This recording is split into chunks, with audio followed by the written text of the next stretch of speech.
Hey, what's up everybody? Welcome back to the Tanel channel. My name is Tanel and today I'm back with another video, finally. I've been away for a week or so because I've been really sick. I catched the influenza.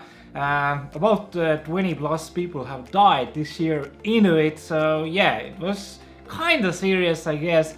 I had a fever over 40.5, so yeah, I wasn't feeling that good, but I'm finally better. I'm doing better, and yeah, I'm gonna continue with my videos.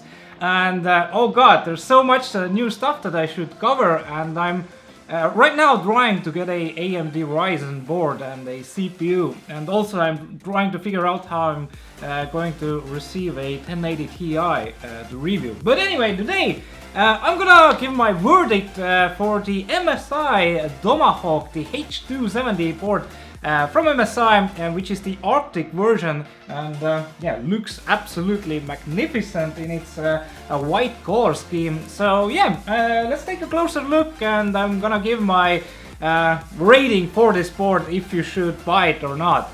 It costs about 130 euros here in Estonia where I live, so yeah, let's take a closer look and then talk a little bit about this board.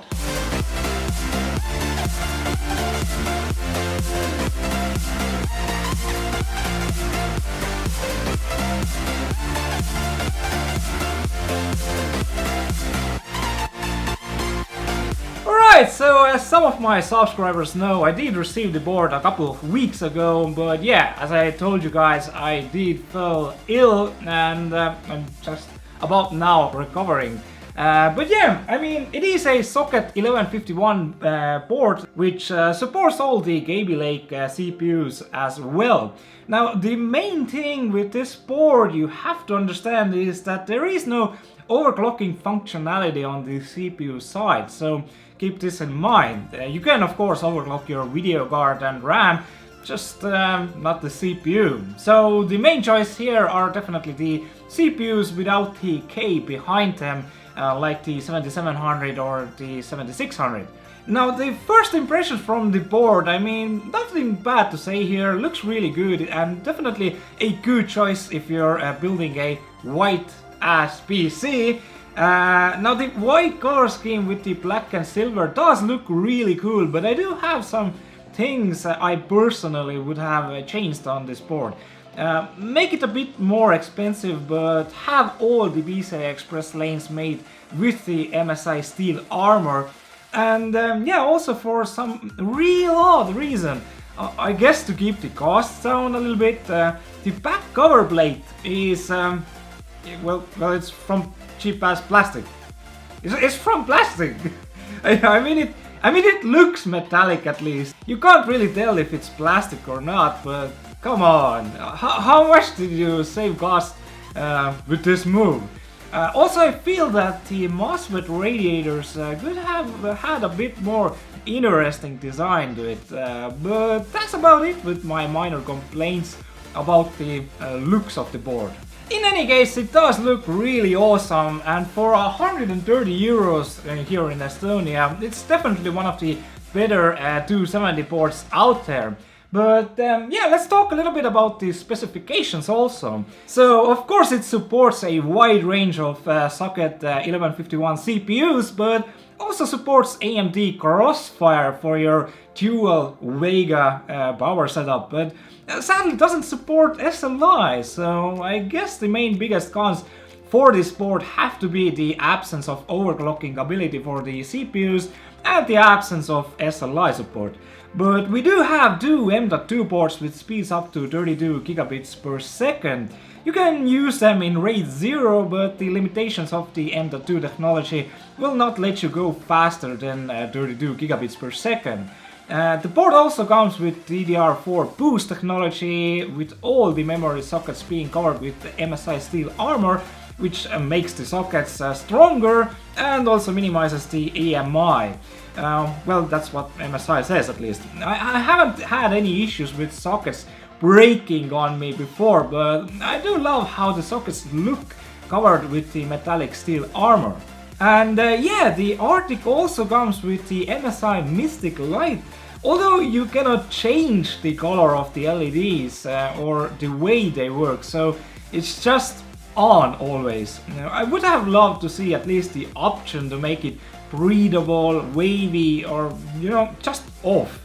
And yeah, a small minor complaint here is that the LEDs are all nice and bright white, but then on one portion of the board it has these LED strips that are like a yellowish white.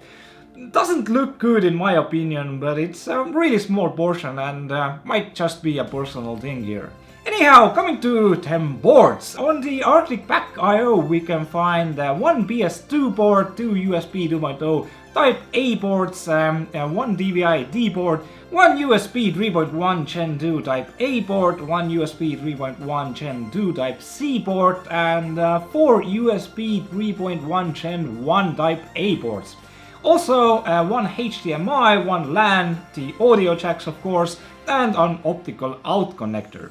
On the motherboard itself we also find a 24-pin connector with an extra 8-pin power connector for your main power, and there are also 6 SATA 6 gigabit per second ports with 2 USB 3.1 Gen 1 and 2 USB 2.0 connectors.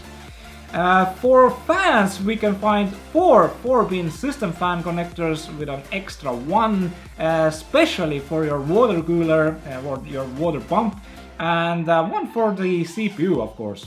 And there is also a header for your RGB LEDs. Overall, the package itself is pretty complete and there's hardly anything negative to say about the board, and yeah, for 130 euros you can't really go wrong with it. So yeah, definitely a good choice if you're building a white PC, but black boards matter too. So you can take into consideration that you can actually get the regular Tomahawk, which is a black design, a regular design I guess, and you can go with that. And if you don't fancy a white motherboard, God, it sounds so wrong. Anyway, yeah, that's gonna be it for my review. There's nothing really more to say. I mean, it's a pretty decent board for 130 euros, and I'm gonna give this board an 8.5 out of 10. And yeah, the biggest complaints, the lack of CPU overclocking functionality, and also no SLI support. So two real negative things here, but the pros of the board of course are definitely the all different kinds of extras like the M.2 ports, and of course yeah, crossfire support, and it does look really good. It has the MSI Mystic Light on it, and yeah, overall for 130 euros you can't really go wrong with this board. So if you're looking for a board and you're not looking to overclock your CPU, then definitely one of the better choices out there.